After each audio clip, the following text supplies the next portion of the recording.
ശുദ്ധാക്ഷരങ്ങളിലേക്ക് വീണ്ടും സ്വാഗതം. പുസ്തകങ്ങൾ രണ്ട് തരത്തിൽ: ബോധം തരുന്നതും ബോധം കെടുത്തുന്നതും. ചില പുസ്തകങ്ങൾ നിങ്ങളുടെ ബോധം പൂർണ്ണമായും കെടുത്തിക്കൊണ്ട് തീർത്തും അൺറിയലിസ്റ്റിക്കായ ഏതോ ലോകത്തിലേക്ക് നിങ്ങളെ കൂട്ടിക്കൊണ്ടുപോകുന്നു, ഭ്രമിപ്പിക്കുന്നു, രമിപ്പിക്കുന്നു, സുഖിപ്പിക്കുന്നു. എന്നിട്ട് ഭ്രമം നിറഞ്ഞ ഒരു വ്യക്തിയാക്കി നിങ്ങളെ നിലനിർത്തിക്കൊണ്ട് പുസ്തകം യാത്ര തുടരും. ചില പുസ്തകങ്ങൾ നിങ്ങളെ ഉണർത്തുന്നു, മറ്റ് ചില പുസ്തകങ്ങൾ നിങ്ങളെ ഉറക്കുന്നു. ഉണർത്തുന്ന പുസ്തകം നിങ്ങളെ സ്വപ്ന സദൃശമായൊരു യാത്രയിലേക്ക് നയിക്കുകയാണ്. നിങ്ങളെ കണ്ടെത്താൻ, നിങ്ങളുടെ സത്യയെ കണ്ടെത്താൻ, ദൈവത്തെ കണ്ടെത്താൻ, ചൈതന്യത്തെ കണ്ടെത്താൻ ഇത്തരം പുസ്തകങ്ങൾ സഹായിക്കുന്നു. ഉറക്കത്തിലേക്ക് നയിക്കുന്ന പുസ്തകങ്ങൾ മാറ്റിവെച്ച് ഉണർവിലേക്ക് നയിക്കുന്ന പുസ്തകങ്ങളെ തേടി പുറപ്പെടണം നമ്മൾ. ഈ പുസ്തകങ്ങളാണ് നമ്മുടെ കാലത്തെ അടയാളപ്പെടുത്തേണ്ടത്. അത്തരമൊരു പുസ്തകം, ഉണർവുള്ള ഒരാളുടെ പുസ്തകം, PN ദാസ് എഴുതിയ ഇരുളിലെ ജീവതാരകം എന്ന പുസ്തകം ഇത്തവണ എൻ്റെ കയ്യിൽ. പതിവ് പോലെ തന്നെ ഈ പുസ്തകവും നെഞ്ചോട് ചേർക്കുകയാണ്. യഥാർത്ഥ ബോധത്തിലേക്ക് ഉണർത്തുന്നതിനെക്കുറിച്ച് ഗ്രന്ഥകാരൻ ഹൃദയപൂർവ്വം സംസാരിക്കുന്നു. സത്യത്തിൽ എന്താണ് അവബോധം എന്നുള്ളത്? സന്യാസിയുടെ അടുക്കൽ ചെന്ന് യുവാവൊരാൾ ചോദിക്കുന്ന ചോദ്യമാണ്, എന്താണ് അവബോധം? സന്യാസി അയാളോട് ചോദിക്കുന്നു, അകലെയുള്ള വെള്ളച്ചാട്ടത്തിൻ്റെ ഇരമ്പൽ നീ കേൾക്കുന്നുണ്ടോ? അയാളങ്ങനെ ശ്രദ്ധിച്ചിരുന്നില്ല. ഇപ്പോൾ അയാൾ ശ്രദ്ധിച്ചു. അയാൾ കേൾക്കാം. അത് കേൾക്കുക, ചുറ്റുമുള്ളതിനെ കാണുക, കേൾക്കുക, അവയുമായി ഒന്നുചേരുക. അതുതന്നെയാണ് അവബോധം എന്നുള്ളത്. സിദ്ധാർത്ഥനോട് ഒരാൾ ചോദിക്കുന്നുണ്ട്, സത്യത്തിൽ നീയും ഞങ്ങളും തമ്മിലുള്ള വ്യത്യാസം എന്താണ്? സിദ്ധാർത്ഥൻ മറുപടി പറഞ്ഞു, ഞങ്ങൾ ഭക്ഷണം കഴിക്കുമ്പോൾ ഭക്ഷണം കഴിക്കുന്നു, ഞങ്ങൾ ഉറങ്ങുമ്പോൾ ഉറങ്ങുന്നു, നടക്കുമ്പോൾ ഞങ്ങൾ നടക്കുന്നു. അവൾ ചോദിച്ചു, അതിനെന്ത് വ്യത്യാസമുള്ളത്? ഞങ്ങളും ഉറങ്ങുന്നു, ഞങ്ങളും ഭക്ഷണം കഴിക്കുന്നു, ഞങ്ങളും നടക്കുന്നു, പിന്നെന്ത് വ്യത്യാസമാണുള്ളത്? സിദ്ധാർത്ഥൻ്റെ മറുപടി നമ്മൾ ശ്രദ്ധിക്കണം. സിദ്ധാർത്ഥൻ പറഞ്ഞു, ഞങ്ങൾ നടക്കുമ്പോൾ നടക്കുകയാണെന്ന് അറിയുന്നു, ഞങ്ങൾ ഭക്ഷണം കഴിക്കുമ്പോൾ ഭക്ഷണം കഴിക്കുകയാണെന്ന് അറിയുന്നു, ഞങ്ങൾ ഉറങ്ങുമ്പോൾ ഉറങ്ങുകയാണെന്ന് അറിയുന്നു. ബോധനിറവിലാണ് ജീവിക്കുന്നത്. ഈ നിറവ് തന്നെയാണ് എൻലൈറ്റൻമെൻറ്റ്. ഇനി എന്നെ കേട്ടിരിക്കുന്ന ചങ്ങാതിയോട് ചോദ്യം, ഒത്തിരി കാര്യങ്ങൾ ചെയ്യുന്നുണ്ട്. ചെയ്യുന്ന നേരത്ത് ബോധത്തോടു കൂടി, ബോധനിറവോടുകൂടിയാണോ ചെയ്യുന്നത്? അങ്ങനെ ചെയ്യുകയാണെങ്കിൽ ജീവിതം മൊത്തത്തിലങ്ങ് മാറും. നടക്കുന്ന ഒരാൾ ആ നടക്കുന്ന സമയത്തിൻ്റെ അത്ഭുതകരമായ ഓരോ പ്രോസസ്സിനെക്കുറിച്ചും ധാരണയുള്ള ആളായിരിക്കണം. അങ്ങനെ ആയിരിക്കുമ്പോൾ അയാളുടെ നടത്തം പ്രദക്ഷിണ വഴിയിലെ നടത്തം തന്നെയാണ്. ഭക്ഷണം കഴിക്കുമ്പോൾ വെറുതെ ഏതോ ഒരു ഗാർബേജ് അകത്തേക്ക് വേസ്റ്റ് ബോക്സിലേക്ക് ഇടുന്നത് പോലെ ഇടാം. അങ്ങനെ ഭക്ഷണം കഴിക്കുന്നവരാണ് നമ്മൾ ഭൂരിഭാഗവും. നമ്മൾ ഇന്നത്തെ ഭക്ഷണത്തിൻ്റെ പേര് പോലും ജങ്ക് ഫുഡ് എന്നാണല്ലോ, ചവറ് ഭക്ഷണം. ഈ ചവറ് ഭക്ഷണം ചവറ് പെട്ടിയിലേക്ക് ഇടുകയാണ്. അതിനെയാണ് നമ്മൾ ഭക്ഷണം കഴിക്കലെന്ന് പറയുന്നത്. പക്ഷെ അതും ബോധപൂർവം ചെയ്യാം. എൻലൈറ്റൻമെൻറ്റ് നേടിയ സിദ്ധാർത്ഥയോട് സുജാത ചോദിക്കുന്ന ചോദ്യമുണ്ട്, എങ്ങനെയാണ് ഈ ബോധനിറവുണ്ടാക്കുക? കാരണം ഇയാൾ ഇത്രക്കങ്ങ് ധ്യാനിച്ച് കഴിഞ്ഞപ്പോൾ ഒരു സൂര്യനെ പോലെ അല്ലെങ്കിൽ നക്ഷത്രങ്ങളെപ്പോലെ ജ്വലിച്ച് നിൽക്കുകയാണ്. ഈ ജ്വാല കടമെടുക്കാനായിട്ട് എന്താ ചെയ്യേണ്ടത്? ഇദ്ദേഹം മറുപടി പറയുന്നു, ഒരു ഓറഞ്ച് എടുക്കുക. ഓറഞ്ച് എടുത്തു, ഓറഞ്ച് മണക്കുക, മണത്തു. പിന്നെ മെല്ലെ അതിൻ്റെ തൊലി നീക്കി പതുക്കെ അടരടരുകളായി എടുത്ത് അവയുടെ ഗന്ധം ആസ്വദിച്ച് അവയുടെ രുചി ഓരോ കണികയും ഒപ്പിയെടുക്കുന്ന മട്ടിൽ ആസ്വദിച്ച് അത് കഴിക്കുക. അങ്ങനെ കഴിക്കുന്നത് തന്നെ വലിയൊരു ബോധനിറവിൻ്റെ പ്രവൃത്തിയാക്കി മാറ്റുക. നമുക്ക് ഒരുപാട് ഫിലോസഫിക്കലായിട്ടൊന്നും ചിന്തിക്കേണ്ട, വെറുതെ ഒരു തീരുമാനം എടുക്കാവുന്നേ ഉള്ളൂ. എന്തു ചെയ്യുമ്പോഴും ബോധത്തോടെ ചെയ്യുക. നിങ്ങൾ എന്തായിരിക്കുന്നുവോ ആ അവസ്ഥയെക്കുറിച്ചുള്ള ഒരു awareness. Be the present in the present tense. You don't have to be living in the past and the future. പാസ്റ്റിൽ ജീവിക്കണ്ട, ഫ്യൂച്ചറിലും ജീവിക്കണ്ട. Be a present in the present tense. ഈ പ്രസൻറ്റ് ടെൻസിൽ പ്രസൻറ്റായി മാറാൻ പറ്റാത്തതാണ് നമ്മുടെ ഏറ്റവും വലിയ പ്രശ്നം എന്ന് പറയുന്നത്. ശരിയല്ലേ? അപ്പോൾ അതുകൊണ്ട് തന്നെ ആവർത്തിക്കുകയാണ്, be a present in the present tense. Present ടെൻസിൽ ജീവിച്ചു നോക്കുക. അതുതന്നെയാണ് അവബോധം എന്നൊക്കെ പറയുന്നത്. അല്ലാതെ വലിയ ഫിലോസഫിയൊക്കെ പറഞ്ഞ് അബ്സ്ട്രാക്റ്റ് തോട്ടുമായിട്ട് അലഞ്ഞു തിരിഞ്ഞ് നടക്കേണ്ട ആവശ്യമില്ല. ചെയ്യുന്നതും സ്നേഹത്തോടെ, ഉണർവോടെ, വലിയ അവേക്കനിങ് സെൻസോടു കൂടി ചെയ്യുക. നിങ്ങളുടെ കുഞ്ഞിനൊന്ന് ഉമ്മ വെക്കുമ്പോൾ നിങ്ങളുടെ സ്നേഹം മുഴുവൻ ആ ഉമ്മയിൽ അലിഞ്ഞ് ചേരുന്ന വിധത്തിൽ ഉമ്മ വെക്കുക. അത് സ്വർഗം തീർക്കുന്ന നിമിഷമായിട്ട് മാറും. ഇത് തന്നെ ജീവിതത്തിലെ വലിയ പാഠം. രണ്ടാമത്തെ ഒരു ചിന്ത, അത് അനുകമ്പയെക്കുറിച്ചുള്ള ചിന്തയാണ്. വളരെ രസകരമായ കവിതാ ശകലം ധ്യാനത്തിനു വേണ്ടി ശ്രീദാസ് നമ്മുടെ മുമ്പിൽ എടുത്തു വയ്ക്കുകയാണ്. ശ്രീനാരായണ ഗുരുവിൻ്റെ അനുകമ്പ ദശകത്തിലെ വരികളാണ്. കുട്ടിക്കാലത്തൊക്കെ ഒരുപക്ഷെ കേട്ട് കാണുന്നത്. ഒരു പീഡയുറുമ്പിനും വരുത്തരുതെന്നുള്ള അനുകമ്പയും സദാ കരുണാകര നൽകുകുള്ളിൽ നിൻ തിരുമൈ വിട്ടകലാതെ ചിന്തയും. ഇത് താപസിയുടെ പ്രാർത്ഥനയാണ്.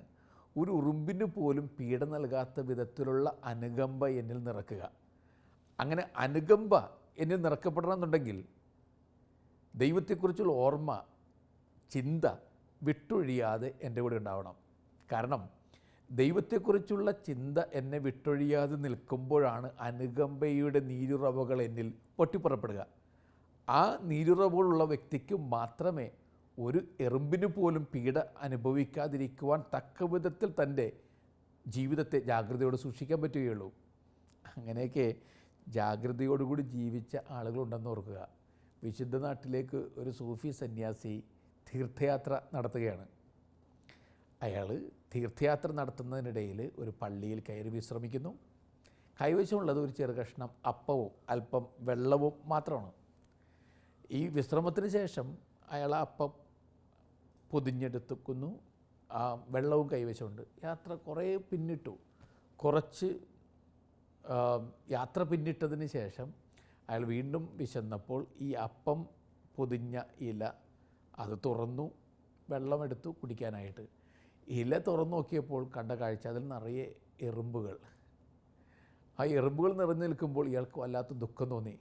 ഇനി ഇയാളുടെ ദുഃഖകാരണം അറിയുമ്പോൾ നമ്മൾ വലിയ പ്രാക്ടിക്കൽ റാഷണലൊക്കെ ചെയ്തുകൊണ്ട് നമുക്ക് ചിരി വരും. അയാളുടെ ദുഃഖ കാരണം ആ പള്ളിയിൽ വെച്ചത് തുറന്ന്, അപ്പക്കഷ്ണം തുറന്ന് ആ ഇല നിലത്ത് വെച്ചു. അപ്പോഴാണ് എറുമ്പ് കയറിയത്.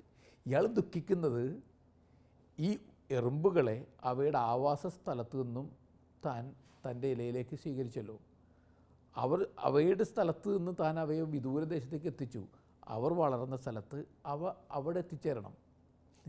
എന്നിട്ട് ഈ മനുഷ്യൻ മടക്കയാത്ര നടത്തിയത്രേ. മടക്കയാത്ര നടത്തി ഈ എറുമ്പുകളെ എവിടെ നിന്നാണോ ശേഖരിച്ചത് അവിടെ കൊണ്ടാക്കി. ഞാൻ നേരത്തെ പറഞ്ഞില്ലേ, too intelligent, too rational, too philosophical, too practical. അതാണ് നമ്മളെ അടയാളപ്പെടുത്തുന്ന കാര്യങ്ങൾ അതൊക്കെയാണ്. അതുകൊണ്ട് നമ്മൾ പറയും, എന്ത് വിഡ്ഢിത്തമാണ് ഇയാൾ കാണിക്കുന്നത്. പക്ഷെ കരുണ കൊണ്ട് ചിന്തിക്കുന്നവർ ചിന്തിക്കുന്നത് മറ്റൊരു തലത്തിലാണ്.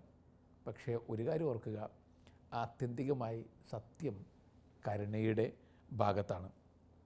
ഇതുപോലെ കരുണയോട് ജീവിച്ച ഒരാൾ ഫ്രാൻസിസ് അസീസി, അദ്ദേഹം ഇങ്ങനെ ദൈവത്തിൻ്റെ കരുണ പോലെ സഞ്ചരിച്ച ആളാണല്ലോ. ലിയോ ഫ്രാൻസിസ് അസീസിയെക്കുറിച്ച് ഇങ്ങനെ പറയുന്നു, അവൻ ഉറങ്ങുമ്പോൾ ഞാനവൻ്റെ പാദങ്ങൾ നോക്കി നിന്നിട്ടുണ്ട്. തീർത്ത് പിച്ചത്തണ്ടികളായ ഒരുപാട് പേരുടെ കൂടെ ജീവിച്ചയാളെന്ന നിലയിൽ മുറിവേൽപ്പിക്കപ്പെട്ട പാദങ്ങൾ ഒരുപാട് കണ്ടിട്ടുണ്ട്, ദുർബല പാദങ്ങൾ കണ്ടിട്ടുണ്ട്. പക്ഷേ ഇത്രയ്ക്കേറെ നടന്ന് തളർന്ന് തകർന്ന് ദുർബലമായ വ്രണങ്ങൾ നിറഞ്ഞ കാലുകൾ ഞാൻ ഇതുവരെ കണ്ടിട്ടില്ല. ആ ദിവ്യാത്മാവിൻ്റെ പാദങ്ങൾ ഞാൻ ചുംബിക്കും. അപ്പോൾ എനിക്ക് തോന്നും, ലോകത്തിൻ്റെ മുഴുവൻ സഹനത്തിനുമേലാണ് ഞാൻ ചുംബിച്ചത് എന്ന്. ശരിക്കും പ്രിൻസായിരുന്നു രാജകുമാരൻ. പ്രിൻസ് എന്തിനാണ് കൊട്ടാരം വിട്ടത്? കാരണം ആകാശം അയാളെ വിളിച്ചു. ആ ആകാശം കരുണയുടെ ആകാശമായിരുന്നു. കൊട്ടാരങ്ങളൊക്കെ വെടിയാൻ ബുദ്ധിമുട്ടാണ്, കംഫർട്ട് സോണാണല്ലോ. എന്നെ കേട്ടിരിക്കുന്ന നിങ്ങൾക്കും എനിക്കും നമ്മുടേതായ കംഫർട്ട് സോണുകളുണ്ട്. നമ്മൾ പൊതിഞ്ഞിരിക്കുന്ന സുഖാസക്തികളുടെ ലോകം. ആ ലോകം വെടിയുവാൻ എൻ്റെ ഉള്ളിൽ വരുന്ന ആ ചൈതന്യത്തിൻ്റെ ചോദന, അതാണ് അനുകമ്പ, കരുണ എന്നുള്ളത്. കരുണ മൂലം മാത്രമാകണം ഒരാൾ മനുഷ്യരെ സ്നേഹിക്കാൻ വേണ്ടി സ്വന്തം കൊട്ടാരങ്ങൾ വെടിയുന്നത്. മറ്റൊരു കാരണം കൊണ്ടും ഒരാൾക്കും സ്വന്തം കൊട്ടാരം വെടിയാൻ പറ്റില്ല. വെടിയുന്നു എന്ന് പറയുന്നവർ കൊട്ടാരങ്ങൾ ഉണ്ടാക്കിക്കൊണ്ടിരിക്കുന്നതിൻ്റെ കാരണം എന്താണ്? അവരൊന്നും വെടിഞ്ഞിട്ടില്ല. അവർ പുറപ്പെട്ടെടുത്ത് തന്നെ നിൽക്കുകയാണ്. അതുകൊണ്ട് തന്നെ അവർ സ്നേഹിക്കുന്നു എന്ന ഭാവേന ആളുകളെ ഉപയോഗിച്ചുകൊണ്ടേയിരിക്കുന്നു. അവിടെ കൊട്ടാരങ്ങൾ ഒരുപാട് ഉയർന്നു വരും. അപ്പോൾ കൊട്ടാരങ്ങൾ വെടിയുന്ന ഫ്രാൻസിസിനെ പോലുള്ളവരുടെ ആറ്റിറ്റ്യൂഡ്, അത് കൈകൂപ്പി നിന്ന് ധ്യാനിക്കണം. അങ്ങനെ ധ്യാനിച്ചു കഴിയുമ്പോൾ നമ്മളുടെ ജീവിതത്തിലും പെട്ടെന്നൊരു മാറ്റം വരും. ഇനി നിങ്ങൾ എന്നോട് ചോദിക്കാം, വിഷം ഉള്ളിൽ നിറച്ച വ്യക്തികൾ, അവരെയൊക്കെ നമ്മളെങ്ങനെ നേരിടും? വല്ലാതെ വിഷം ഉള്ളിൽ കുത്തി നിറച്ച മനുഷ്യർ, അവരോടെങ്ങനെ കരുണ വീണ്ടും വീണ്ടും കാണിച്ചുകൊണ്ടേയിരിക്കും. ഇങ്ങനെ മനസ്സിൽ ചിന്ത നിറയുമ്പോൾ താവോ തേ ചിങ് നമുക്ക് പുതിയൊരു സന്ദേശം നൽകുന്നുണ്ട്. ലാവോത്സു അതിലിങ്ങനെ എഴുതുന്നുണ്ട്: നല്ലവരോട് ഞാൻ നല്ലപോലെ പെരുമാറുന്നു, നല്ലവരല്ലാത്തവരോട് ഞാൻ നല്ലപോലെ പെരുമാറുന്നു. ഇപ്രകാരം എനിക്ക് ശാന്തി ലഭിക്കുന്നു. നല്ലവരോട് ഞാൻ നല്ലപോലെ പെരുമാറുന്നു, നല്ലവരല്ലാത്തവരോട് ഞാൻ നല്ലപോലെ പെരുമാറുന്നു. ഇപ്രകാരം എനിക്ക് ശാന്തി ലഭിക്കുന്നു. ഇതൊരു ഡിഫറൻറ്റ് പാരഡൈം ഷിഫ്റ്റിൻ്റെ ആശയമാണ്. കീഴ്മേൽ മറിക്കുകയാണ്. കർത്താവ് പറഞ്ഞു, നീ ശിഷ്ടനോട് കൂട്ടുകൂടുകയും ദുഷ്ടനകറ്റുകയും ചെയ്യുകയാണെങ്കിൽ നിനക്ക് എന്ത് വ്യത്യസ്തതയുള്ളത്? അപ്പോൾ കർത്താവ് പറഞ്ഞു, ശിഷ്ടൻ്റെ മേലും ദുഷ്ടൻ്റെ മേലും സ്നേഹം മഞ്ഞ് പോലെ മഴ പോലെ പെയ്യിക്കുന്ന ദൈവം ഉള്ളിടത്തോളം കാലം അങ്ങനെ തന്നെ മഞ്ഞായി മഴയായി മാറേണ്ട ആളല്ലേ നീ. ഇതാണ് കരുണയുള്ളവരുടെയൊക്കെ പാഠം. അവർ പറഞ്ഞിരുന്നു, നല്ലവരോടും നല്ലവരല്ലാത്തവരോടും സ്നേഹത്തോട് പെരുമാറാൻ ശ്രമിക്കുക, അത് തന്നെ ശാന്തി ഏകും. എക്സാമിനേഷൻ ഓഫ് കോൺഷ്യൻസ്, ഉള്ളിലേക്ക് നോക്കുക, ഇങ്ങനെ തന്നെയാണോ നമ്മൾ ഓരോരുത്തരും എന്ന ചോദ്യം. ഇങ്ങനെ ജീവിക്കണമെന്നുണ്ടെങ്കിൽ ഈ ലാവോത്സൊക്കെ പറയുന്നത് ജലം പോലെ മൃദുലമാകണം. നമ്മളെല്ലാവരും എപ്പോഴും പഠിപ്പിച്ചുകൊണ്ടിരിക്കുന്ന എന്താണ്? നല്ല ശക്തനായ വ്യക്തി ഹാർഡായിരിക്കണം. ഇതൊരു തെറ്റിദ്ധാരണയാണ്. നല്ല നേതാവ് ഹാർഡ് നേതാവായിരിക്കണം. പക്ഷേ ജ്ഞാനമേറെയുള്ള മനുഷ്യർ പറയുന്നു, ജലസമാനം താഴ്മയുള്ളവനും മൃദുലവുമായ വ്യക്തിത്വമുള്ളവനുമായിരിക്കണം ലോകത്തെ നയിക്കുന്ന വ്യക്തി. മൃദുലം എന്നത് ദുർബലതയായിട്ട് വ്യാഖ്യാനിക്കരുത്. മൃദുലമായതാണ് ഏറ്റവും ഹാർഡ് സത്യത്തിൽ. കാരണം ഇപ്പോൾ ജലം എടുത്ത് നോക്കുക, ഏറ്റവും മൃദു സമാനം താഴേക്കൊഴുകുന്ന ജലമാണ് സത്യത്തിൽ ഏറ്റവും ഹാർഡായിട്ട് ഭൂമിയിൽ നിലനിർത്തിക്കൊണ്ടു പോകുന്നത്. ഈ ഒരു അവയർനെസ് നമ്മുടെ ജീവിതത്തെ മൊത്തത്തിൽ അങ്ങ് മാറ്റും. നമ്മൾ പലപ്പോഴും കരുണ കാണിക്കാൻ മറക്കുന്നവരാണ്. 16 വയസ്സുകാരനെ ഒരാൾ തല്ലിക്കൊണ്ടിരിക്കുകയാണ്. വടിയെല്ലാം ഒടിഞ്ഞു. വീണ്ടും അടുത്ത വടിയടിക്കും, പിന്നെ അടിയോടടി. ഈ മകനെ നോക്കുക, 16 വയസ്സേ ഉള്ളൂ. പക്ഷേ ഏതോ ക്രുദ്ധമായ മൗനം ഉറഞ്ഞു മലയായി മാറിയതുപോലെ, ഉറഞ്ഞു പോയ മഹാമൗനം അങ്ങനെ ഇരിക്കുകയാണ്. ആ മുഖത്തേക്ക് സൂക്ഷിച്ച് നോക്കുക, എന്തൊരു പരിഹാസ ചിരിയാണ്. ഈ പരിഹാസത്തിൻ്റെ പുച്ഛത്തിൻ്റെ ചിരിയോടുകൂടി അവൻ പിന്നെ പറയുന്നുണ്ട്, എത്ര വടി ഒടിഞ്ഞു. ഇങ്ങനെ അടിക്കുന്നതിനിടയിൽ ഒരൊറ്റ വട്ടം നിങ്ങൾ എന്നെ നോക്കി ഒന്ന് ചിരിച്ചിരുന്നെങ്കിൽ ഇങ്ങനെയൊന്നും സംഭവിക്കില്ലായിരുന്നു. അതുകൊണ്ടപ്പാ ഞാൻ നിങ്ങളെ തോൽപ്പിക്കും. നിങ്ങൾ മരിക്കുന്നത് വരെ ഇങ്ങനെ മൗനം പാലിച്ച് നിങ്ങളെ തോൽപ്പിച്ചുകൊണ്ടേയിരിക്കും. കാരണം ഒരിക്കലും നിങ്ങളെന്നെ ജയിപ്പിച്ചിട്ടില്ല ജീവിതത്തിൽ. എന്തുകൊണ്ട് മകനിങ്ങനെയായി പോകുന്നു? ഇനി ഇയാളിങ്ങനെ വടി കൊണ്ടടിച്ചുകൊണ്ടിരിക്കും, വടികളൊക്കെ ഒടിഞ്ഞുകൊണ്ടിരിക്കും. അവസാനം ഒടിഞ്ഞ വടികൾക്ക് നടുവിൽ ഒടിഞ്ഞ ഞാങ്കണ പോലെ കിടന്നുകൊണ്ട് ഇയാൾ പറയും, തോറ്റുപോയി, മകൻ എന്നെ തോൽപ്പിച്ചു. പക്ഷെ ആരെ തോൽപ്പിച്ചു? കരുണയോടുകൂടി ആദ്യമൊന്ന് തോറ്റുകൊടുത്തിരുന്നെങ്കിൽ ആത്യന്തികമായി അയാൾ വിജയിക്കുമായിരുന്നു. ചില മനുഷ്യരിങ്ങനെയാണ്, ഒറ്റയാനെപ്പോലെ മുന്നോട്ട് പോയിക്കൊണ്ടിരിക്കുകയാണ്. എല്ലാ ശത്രുക്കളുടെയും തല അരിഞ്ഞു കഴിഞ്ഞപ്പോൾ അയാൾക്ക് സന്തോഷം, ഐ വോണ്ട് ദ ബാറ്റിൽ. അയാൾക്ക് അരിഞ്ഞ് പറയുകയാണ്, ഒരുതരം അട്ടഹാസമാണ്, ഐ വോണ്ട് ദ ബാറ്റിൽ, ഞാൻ യുദ്ധത്തിലൊക്കെ ജയിച്ചു. അപ്പോൾ കാലം അയാളൊരു ചോദ്യം ചോദിക്കുന്നുണ്ട്, okay you have won the battle, but where are your people? നിൻ്റെ ആളുകളൊക്കെ എവിടെ? നീ യുദ്ധത്തിൽ ജയിച്ചു, പക്ഷെ നിൻ്റെ കൂടെ ഉണ്ടായിരുന്ന ആളുകൾ മുഴുവൻ തല ചിതറിച്ചതിന് ശേഷം നീ യുദ്ധത്തിൽ ജയിച്ച് ഒറ്റയ്ക്ക് തീർത്തൊറ്റക്ക് പരീക്ഷണമായി മുന്നോട്ട് പോയിക്കൊണ്ടിരിക്കുകയാണ്. അതാണോ ജീവിതം നമുക്ക് നൽകേണ്ട പാഠം? അതുകൊണ്ട് കരുണയുടെ നീരുറവകൾ വറ്റിപ്പോയിട്ടുണ്ടോ എന്നിടയ്ക്ക് ചോദിക്കുന്നത് നല്ലതാണ്. വീണ്ടും ഇതിലെടുത്ത് ഉപയോഗിക്കുന്ന മറ്റൊരു പഴങ്കഥ ഹൃദയത്തെ തൊടുന്ന കഥ തന്നെയാണ്. വിശുദ്ധ നാട്ടിലേക്ക് ഒരാൾ പോവുകയാണ്. അയാളുടെ പാദം കൊണ്ടല്ല, ഹൃദയം കൊണ്ടാണ് അയാൾ സഞ്ചരിക്കുക. അങ്ങനെ പോയിക്കൊണ്ടിരിക്കുന്നതിനിടയിൽ മരുഭൂമിയിലെ നടയാത്രയാണ്. തളർന്നു, തൊണ്ട വരളുന്നു, തൊണ്ട പൊട്ടുന്നു. അയാൾക്ക് അല്പം വെള്ളം വേണം. പിന്നെ മോഹക്കാഴ്ച പോലെ ഒരു കിണർ കണ്ടെത്തുന്നു. അയാൾ ഓടിച്ചെല്ലുന്നു. അവിടെ ചെന്നപ്പോൾ മനസ്സിനെ വല്ലാതെ അലട്ടുന്ന മറ്റൊരു കാഴ്ച. ഏതോ ഒരാൾ ഒരു നായയുടെ കൈകാലുകൾ വെട്ടിമാറ്റിയ ശേഷം അവിടെ കൊണ്ടിട്ടിരിക്കുകയാണ്. പാവം തൊണ്ട പൊട്ടി, നാവ് പുറത്തേക്കിട്ട് തീർത്തും വൃണിതനായി അങ്ങനെ അടക്കുകയാണ്. ഇയാൾ കരുണയുള്ള ആളാണല്ലോ. അതുകൊണ്ട് തന്നെ ഇയാൾ എന്ത് ചെയ്തു? തൻ്റെ ഉടുവസ്ത്രങ്ങൾ ഒന്നായി ഉരിഞ്ഞു മാറ്റി അതുകൊണ്ട് കയറ് പോലെ കെട്ടിയുണ്ടാക്കി തൊട്ടിയിൽ കെട്ടി പിന്നെ വെള്ളം എടുക്കുകയാണ്. ഒരു മനുഷ്യൻ പൂർണ്ണ നഗ്നനായി നിന്ന് കരുണയുടെ അവതാരം പോലെ വെള്ളം തൊട്ടിയിൽ നിറച്ച് ഈ പട്ടിക്ക് വേണ്ടി എടുക്കുകയാണ്. പട്ടിയുടെ മുറിവിലേക്ക് അയാൾ വെള്ളമൊഴിച്ചു, അവൻ്റെ നാവിലേക്ക് വെള്ളമൊഴിച്ചു. അല്പം ആശ്വാസത്തോടു കൂടി കണ്ണുകളിലേക്ക് നോക്കുമ്പോൾ ഇയാൾ വെള്ളം കുടിച്ചു. പിന്നെ ദൈവം എത്രയും പെട്ടെന്ന് ഇവനെ തിരികെ എടുക്കട്ടെ എന്ന പ്രാർത്ഥനയോടെ മടക്കയാത്ര നടത്തുന്നു. രണ്ടടി മുന്നോട്ട് വെച്ച് കഴിഞ്ഞപ്പോൾ തന്നെ പിന്നിൽ ഞെരുക്കം നോക്കുമ്പോൾ ഈ കൈകാലുകളില്ലാത്ത നായ ഇയാളുടെ പിന്നാലെ വരാൻ വേണ്ടി ഇഴയുകയാണ്. കരുണയുള്ള ആളാണല്ലോ. അദ്ദേഹത്തിന് വീണ്ടും സങ്കടം വന്നു. തിരികെ വന്നിട്ട് ആ നായയെ തോളിലേന്തി. പെട്ടെന്ന് നമ്മുടെ മനസ്സിലേക്ക് നല്ല ഇടേൻ്റെ ചിത്രമൊക്കെ വരും. ഇതിനെ തോളിലേന്തി നടക്കാൻ തുടങ്ങുക. അയാൾ എങ്ങോട്ടാണ് ഈ പോകുന്നത്? കാരണം ഈ നായയും കൊണ്ട് അയാൾ എവിടം വരെ യാത്ര ചെയ്യും? പക്ഷെ അയാൾ അതൊന്നും ചിന്തിക്കുന്നില്ല. കരുണയ്ക്ക് ചില നേരങ്ങളിൽ ചോദ്യങ്ങളൊന്നുമില്ല. അയാൾ നടന്നുകൊണ്ടിരിക്കുന്നു. ഇടയ്ക്ക് തളർന്നു. ഒരിടത്ത് ഈ നായയെ വെച്ചിട്ട് അയാൾ ഉറങ്ങി. ഉറക്കത്തിൽ അയാൾ ദൈവത്തെ സ്വപ്നം കണ്ടു. ദൈവം പറഞ്ഞു, നീ വിശുദ്ധ നാട്ടിൽ എത്തിയല്ലേ? ദൈവം അങ്ങനെ ചോദിച്ചപ്പോൾ ഇയാൾ പറഞ്ഞു, പാതി വഴി പിന്നിട്ടിട്ടേ ഉള്ളൂ, വിശുദ്ധ നാട്ടിലൊന്നും എത്തിയിട്ടില്ല. ദൈവം പറഞ്ഞു, നീ എത്തി. നിൻ്റെ പാത അവിടെ എത്തും മുമ്പ് ഹൃദയം എത്തിക്കഴിഞ്ഞു. കാരണം ആ പാവം നായയെ നീ തോളിലേറ്റിയില്ലേ? അപ്പോൾ നീ തന്നെ ഒരു വിശുദ്ധ നാടായി മാറിയില്ലേ? ഇങ്ങനെ ഒരു രൂപാന്തരീകരണമാണ് നമ്മളിലൊക്കെ സംഭവിക്കേണ്ടത്. ആളുകൾ ഇനി നാം വായിച്ചെടുക്കേണ്ടത് കരുണ കൊണ്ട് മാത്രമായിരിക്കണം. കരുണ കൊണ്ട് വായിച്ചെടുക്കുമ്പോൾ നമ്മൾ ജീവിതത്തെ കരുണ കൊണ്ട് അടയാളപ്പെടുത്താൻ തുടങ്ങും. ഈ ഒരു മാറ്റമുണ്ടാകുമ്പോൾ ലോകം മൊത്തത്തിൽ നന്നാകണം എന്നെപ്പോഴും സ്വപ്നം കൊണ്ടുകൊണ്ടായില്ല. കുറച്ചുകൂടി കരുണയുടെ വഴികളൊക്കെ നമ്മൾ തേടിപ്പിടിച്ച് സ്വീകരിക്കണം. ഒലിവിയാറ്റൻ്റെ പാട്ട് പറയുന്ന പോലെ, just one more chance can set it right. ആരോടെങ്കിലൊക്കെ കരുണ കാട്ടാതെ മാറ്റി നിർത്തിയിട്ടുണ്ടെങ്കിൽ ഒരൊറ്റ തവണ കൂടി, ജസ്റ്റ് വൺ മോർ ടൈം, ഒരൊറ്റ തവണ കൂടി ഒരു അവസരം കൊടുക്കുക. ഒരു പക്ഷേ നന്നാവും. ആളുകളൊക്കെ കുട്ടികളെ പോലെയാണ്. പുറത്ത് പരുക്കം ഭാവങ്ങളുണ്ട്, പക്ഷെ അകത്തേക്ക് നിങ്ങൾ കരുണയോടുകൂടി ചെന്ന് നോക്കുക. ഒരു തൊട്ടിലാടുന്നു. ആ തൊട്ടിൽ ഒരു കുഞ്ഞ് കിടപ്പുണ്ട്.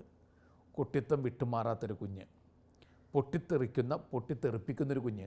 ആ കുഞ്ഞ് പറയുന്നത് എന്താണ്? സ്ഫടികപാത്രങ്ങൾ എഴുതിയ കാര്യമാണ്. Fragile, handle me with care. എന്നെ കുറച്ചുകൂടി കരുണയോടുകൂടി ശ്രദ്ധയോടുകൂടി തൊടുക, പൊട്ടിപ്പോവും അല്ലെങ്കിൽ. ഇത് പറയുന്ന കുഞ്ഞ് നിങ്ങളുടെ വീട്ടിൽ ആരെങ്കിലുമൊക്കെ ആയിരിക്കാം. അപ്പോൾ ആ കുഞ്ഞിന് ഒരു ചാൻസ് കൂടി കൊടുക്കുന്നത് തെറ്റല്ല എൻ്റെ ചങ്ങാതി. Just give one more chance and this one more chance can set it all right. എല്ലാം ശരിപ്പെടുത്താൻ സാധിക്കും. ഇത് കരുണയുടെ പാഠങ്ങൾ. വീണ്ടും വിവിധ അധ്യായങ്ങളിലേക്ക് നമ്മൾ യാത്ര നടത്തുകയാണ്. ഭൂമിയുമായുള്ള അടുപ്പത്തെക്കുറിച്ച് ഫ്രാൻസിസ് അസീസി ലേയോട് ഇങ്ങനെ ഒരു കഥ പറയുന്നുണ്ട്. വിശുദ്ധനായൊരു താമസൻ സ്വർഗത്തിലേക്ക് ചെന്നു. ദൈവപിതാവിൻ്റെ മടിയിൽ അയാൾ ഇങ്ങനെ സംതൃപ്തിയോടുകൂടി കിടക്കുന്നു. വെറുതെ ഒരു രസത്തിന് വേണ്ടി അയാൾ ഭൂമിയിലേക്ക് നോക്കിയപ്പോൾ ഒരു പച്ചില. ഉടൻ തന്നെ എനിക്ക് ആ പച്ചിലയെ ഒന്ന് തൊടണമെന്ന് പറഞ്ഞുകൊണ്ട് ദൈവപിതാവിൻ്റെ മടിയിൽ നിന്നും കുതറി അയാൾ ഭൂമിയിലേക്ക് കൈനീട്ടിയത്രേ. മനുഷ്യർക്കൊക്കെ എപ്പോഴും ഈ പച്ചിലയോട്, ഭൂമിയോട് ഗാഢമായൊരു ബന്ധമുണ്ട്. അതിൽ സ്വർഗത്തിൻ്റെ ഒരു ചൈതന്യം കാണുന്നുണ്ട്. ആ കാഴ്ചയ്ക്ക് വേണ്ടി, ആ സ്പർശത്തിന് വേണ്ടി അവൻ സ്വർഗം വെടിഞ്ഞു എന്ന് വരാം. ഇനി ഈ സൂഫിമാരെക്കുറിച്ചുള്ള പഠനം നടത്തിക്കൊണ്ട് പി എൻ ദാസ് പറയുന്നു, എങ്ങനെയാണ് ഒരു സൂഫി ഉണ്ടാവുക? സൂഫി ഉണ്ടാകുന്നത് ഒരു ദൈവാവേശിത അനുഭവത്തിൽ നിന്നാണ്. ദൈവാവേശിത അനുഭവം എന്ന് പറയുമ്പോൾ നബിക്ക് തന്നെ ഇത്തരമൊരു അനുഭവം ഉണ്ടായിരുന്നു. മലയിൽ വെച്ച് ഹീറ പർവ്വതത്തിലെ ഗുഹയിൽ അയാളങ്ങനെ കഴിഞ്ഞുകൂടുമ്പോൾ പെട്ടെന്ന് ദൈവം തൊടുന്നൊരനുഭവം ഉണ്ടായിരുന്നത്രേ. ഭാര്യയോട് ദിവ്യാത്മോദത്തോടുകൂടി അയാൾ പറഞ്ഞു, എനിക്കെന്തോ അപകടം സംഭവിച്ചിരിക്കുന്നു. ഒന്നുകിൽ ഞാനൊരു കവിയായി മാറി, അല്ലെങ്കിൽ ദൈവം എന്നെ ആവേശിച്ചിരിക്കുന്നു. ഒരാളെ ദൈവം ആവേശിച്ചിരിക്കുന്ന അവസ്ഥയാണ് ദിവ്യോന്മാദത്തിൻ്റെ അവസ്ഥ എന്ന് പറയുന്നത്. You become A mistake or you become A poet. രണ്ടും ഒന്ന് തന്നെയാണ് സത്യത്തിൽ. മഹാവിശുദ്ധരൊക്കെ മിസ്റ്റിക്കുകളോ പോയറ്റുകളൊക്കെയാണ്. കാരണം അവരുടെ ജീവിതത്തിൽ ദൈവം അവരെ ആവേശിച്ചിരിക്കുകയാണ്. പിന്നെ അവരുടെ ഓരോ വാക്കും സങ്കീർത്തനം പോലെയാണ്. അവരുടെ ഓരോ ചലനത്തിലും കവിതയുടെ ചാരുതയുണ്ട്. അവർ പറയുന്നതിലെല്ലാം ഏതൊക്കെയോ ദിവ്യപ്രണയത്തിൻ്റെ സുഗന്ധം ചെന്ന് ചേരുന്നുണ്ട്. അങ്ങനത്തെ ഒരനുഭവം വന്നു കഴിയുമ്പോൾ പിന്നെ ജീവിതം മാറും. റാബിയ എന്ന സന്യാസിനി, അവർക്ക് സൗന്ദര്യം ഉണ്ടായിരുന്നു. ആദ്യം അടിമയായിട്ട് ഒരു വേശ്യാഗൃഹത്തിൽ കഴിയേണ്ടി വന്നു. അപ്പോൾ ഇവളെ പ്രാപിക്കാൻ വരുന്ന ആളുകളെയൊക്കെ മാംസത്തിന് അതീതമായ ലോകത്തേക്കാൾ കൂട്ടിക്കൊണ്ടു പോവുകയാണ്. ഇവർ മാംസത്താൽ പ്രേരിതരായി മാംസത്തിന് അതീതമായ സ്നേഹത്തെക്കുറിച്ച് ഒന്നും അറിയാതെ വരുന്നവരാണ്. പക്ഷേ അവരെ ആത്മാവിൻ്റെ ഏതോ ഒരു കവാടത്തിലൂടെ കടത്തിക്കൊണ്ട് പോവുകയാണ്. അവരൊക്കെ പിന്നെ വിശുദ്ധരായിട്ടാണ് മടങ്ങി പോവുക. ഈ വേശ്യാവൃത്തിക്ക് വേണ്ടി ആളുകളെ കൂട്ടുന്ന ഇതിൻ്റെ വേശ്യാലയത്തിൻ്റെ ഉടമയായ സ്ത്രീ പോലും അവസാനം ഇവളുടെ മുമ്പിൽ കൈകൂപ്പി നിൽക്കുന്നുണ്ട്. മാറ്റം വരികയാണ്. ദിവ്യപ്രണയമാണ്, അനുകമ്പയാണ് ആളുകളെ മാറ്റത്തിലേക്ക് നയിച്ചുകൊണ്ടേ ഇരിക്കുക. ഇനി സത്യത്തെക്കുറിച്ചുള്ള ഒരു ചിന്ത. സത്യത്തിന് വേണ്ടി ജീവിക്കുക എന്ന് പറഞ്ഞാൽ ദൈവത്തെ കണ്ടെത്താൻ വേണ്ടി ജീവിക്കുക എന്ന് തന്നെ അർത്ഥം. കാരണം ഒരാളുടെ ഏറ്റവും പ്രധാനപ്പെട്ട ഒരു കാര്യമാണ് സത്യാന്വേഷണം നടത്തുക എന്നുള്ളത്. അനൽ ഹക്ക് എന്ന് ഉരുവിട്ട് നടന്ന മൻസൂർ ഹല്ലാജ് എന്ന സന്യാസിയെക്കുറിച്ചുള്ള ഹൃദ്യമായ വിവരണം. ഹിജ്റ 304 മുൽക്കാത്ത് 29 അന്നാണ് ഇദ്ദേഹത്തെ വധശിക്ഷയ്ക്ക് വിധിക്കുന്നതും കൊല്ലുന്നതും. ഇയാളെന്താ തെറ്റാ ചെയ്തത്? ഇയാളെപ്പോഴും പറഞ്ഞു അനൽ ഹക്ക്, അതായത് ഐ ആം ദ ട്രൂത്ത്, ഞാനാണ് സത്യം. പിന്നെ സത്യത്തെക്കുറിച്ച് വാചാലമായി പറഞ്ഞത് ഇഷ്ടപ്പെട്ടില്ല. അതുകൊണ്ട് ആൾക്കൂട്ടം ഒന്ന് ചേർന്ന് ഇയാളെ വധിക്കുകയാണ്. കൈകാലുകൾ മുറിച്ച് നീക്കുന്നു, കണ്ണുകൾ ചുഴുന്നെടുക്കുന്നു. അപ്പോഴും എന്തൊരു ദിവ്യമാർന്ന പ്രകാശമാണ് മുഖത്ത്, അകത്ത് നിറഞ്ഞ പ്രകാശം പുറത്തേക്ക് ഒഴുകുന്ന പോലെ. അവസാനം മരിക്കും മുമ്പായിട്ട് ഇയാൾ അന്തിമമായി പറഞ്ഞത് ഇതാണ്: എൻ്റെ ആശയുടെ പരമലക്ഷ്യമേ, എന്നെ ഹിംസിക്കുന്നവർ അനന്ത സൗഭാഗ്യങ്ങൾ അങ്ങ് പിൻവലിക്കരുതേ. അനൽ ഹക്ക്. അയാൾ മരിച്ചതിന് ശേഷം എന്താ പറ്റിയത്? അതുവരെ ശാന്തമായി ഒഴുകിയിരുന്ന യൂഫ്രട്ടീസ് നദി കരകവിഞ്ഞൊഴുകി പെട്ടെന്നങ്ങ് ക്രുദ്ധമായൊരന്തരീക്ഷം ജനിക്കപ്പെടുകയാണ്. അഖില ബ്രഹ്മാണ്ട കടാഹങ്ങളെയും കിടുകിട വിറപ്പിക്കുമാറ് അത്യുഗ്രമായി അതിഗംഭീരമായി യൂഫ്രട്ടീസ് ഇരമ്പി. അനൽ ഹക്ക്, ഞാൻ സത്യമാണ്. സത്യത്തെ മറച്ചു വെക്കാൻ ആർക്ക് സാധിക്കും? സത്യം പറയുന്നവരെ നിശബ്ദരാക്കാൻ ആർക്ക് സാധിക്കും? ഇതുപോലുള്ള പുസ്തകങ്ങളും സത്യം പറയുന്ന പുസ്തകങ്ങളാണ്. ഈശോ പറയുന്നു, സത്യം നിങ്ങളെ സ്വതന്ത്രരാക്കും. സ്വാതന്ത്ര്യം തരുന്ന, യഥാർത്ഥ ആനന്ദത്തിലേക്ക് നയിക്കുന്ന, അസ്വസ്ഥരാക്കുന്ന നല്ല പുസ്തകങ്ങൾ ധാരാളം ഉണ്ടാകട്ടെ. പ്രിയപ്പെട്ടവരെ, സത്യത്താൽ അസ്വസ്ഥരായി മുന്നോട്ട് പോവുക. സത്യം നിങ്ങളെ സ്വതന്ത്രരാക്കും. ഒരിക്കൽ കൂടി നല്ല യാത്ര നേരുന്നു. നന്ദി.